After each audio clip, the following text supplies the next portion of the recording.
We'll get started now with Donald's presentation. It's a real pleasure for me to always see Donald here in Baltimore. When I first started teaching here in 1971, Donald, you must have been here around 73 or 4, 74. He was actually one of the very first fantastic students. There's been a lot of you, but he was one of the very first fantastic students that I had the privilege of working with. Now I've had the privilege of following his career, which is very impressive. And whenever I see your paintings, Donald, or read about you, I get very proud knowing you're a MICA grad. You know, we put together an incredibly personal, quirky body of work over the past 30 years that he's been showing in New York. Its complexity and depth belies its simplicity. But I always feel great thinking about you having been a graduate coming from MICA, because despite the kind of quirky, crude mark making and forms sometimes, which is intentional, there's a power and a depth and real kind of built composition that's always underneath them, and appreciation for the traditions which at first I felt like maybe you were kind of moving away from a lot of what we talked about here at MICA, and reinventing the world for yourself, which I think the strongest artists do, in fact. But the more I've followed your work, the more I've come to appreciate the powerful traditions that it still celebrates. I read recently an interview of yours where you talked about favorite artists, and you brought up Giotto, which I was happy to hear.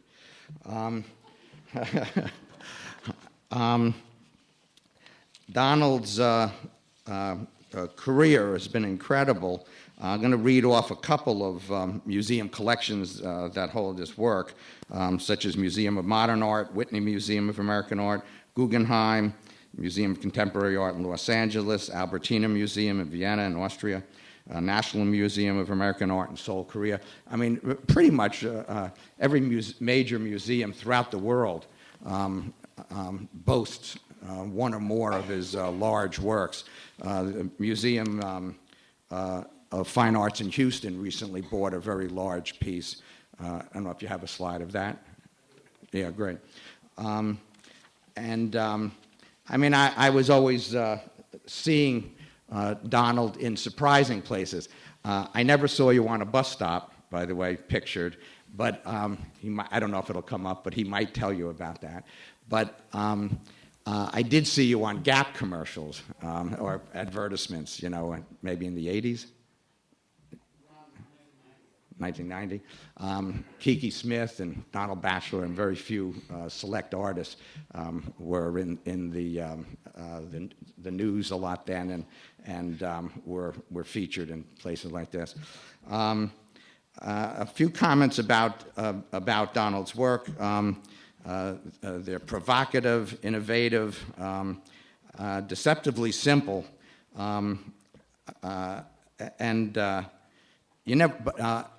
they're deceptively simple, but you never know what's going to bump into something else, hard and inventively and unpredictably. So I won't say much more other than I'm thrilled that you're here.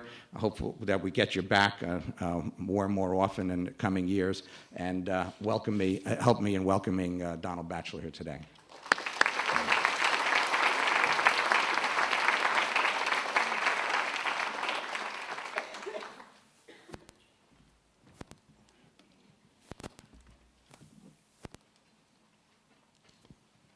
Is this one? This is on? This one? Okay. I just wanted to start. Thank you, Barry, for that great introduction. Actually, when I was a student here, you seemed like you had great wisdom, and I thought you'd been here for a long time at that point. I didn't know you'd only been here a couple of years, though. But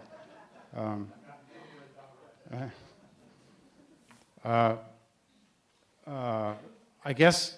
Well, I just wanted to preface what I'm going to say. I I haven't done a slide talk in a few years, and the last time I did a slide talk, we actually used slides.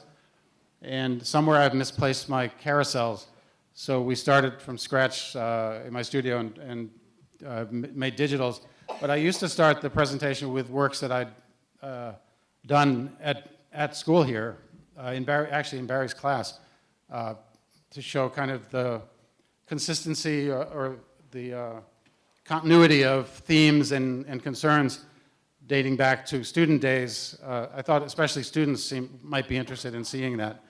But unfortunately, I don't have any images of those except the carousel slides. So we're starting with paintings from 1980, basically, which is when I moved to New York. When I left Baltimore, I spent a year at Cooper Union, and then I spent a year in Frankfurt, Germany at art school.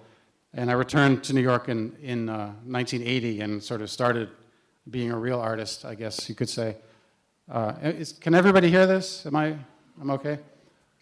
I don't really have a spiel. I'm going to show slides and talk a little bit while each slide is up.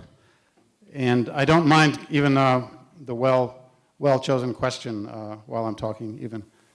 Although I think we'll have a Q&A afterwards, possibly. I don't know. For some of you who have a chance, between 2:30 and 3:30, we're going to be outside.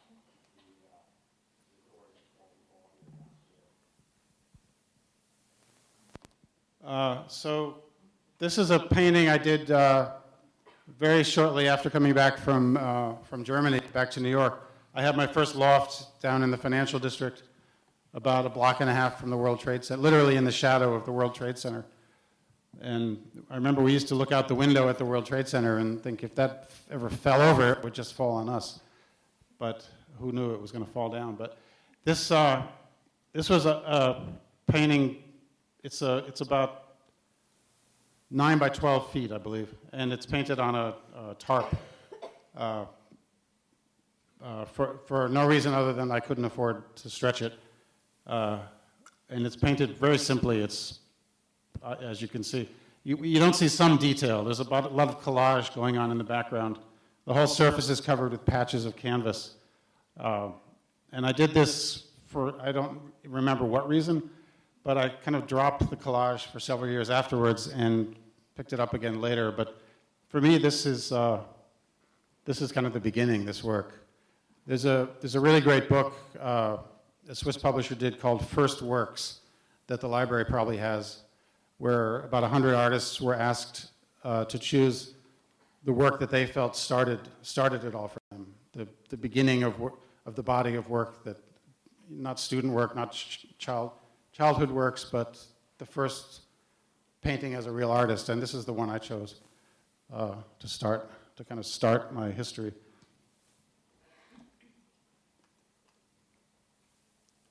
And this was done shortly after that. So it was a kind of a big shift in technique and a big shift in interest in types of drawing. The Le Corbusier Chaise Lounge is lifted straight out of an advertisement in the newspaper, and it's floated on a kind of Frank Stella abstract background. This was also 1980, 1981, and in the air at that time in New York was a lot of the appropriation thing going on, and David Salle was a big presence, and this was described by someone as being Salle-esque, which I wouldn't contradict. Here's another painting. These are enamel on canvas. They're all about 8 feet tall, and again, it's a kind of an abstract field and an image floated on top. But the surface is very smooth and slick, like it's house paint, basically. Barry, you mentioned reading that I claimed Giotto as a favorite artist. I think in that list also was Cy Twombly and Andy Warhol, I think, possibly. They're usually the three artists. If anyone asks me that question, it's usually Warhol, Twombly, and Giotto. And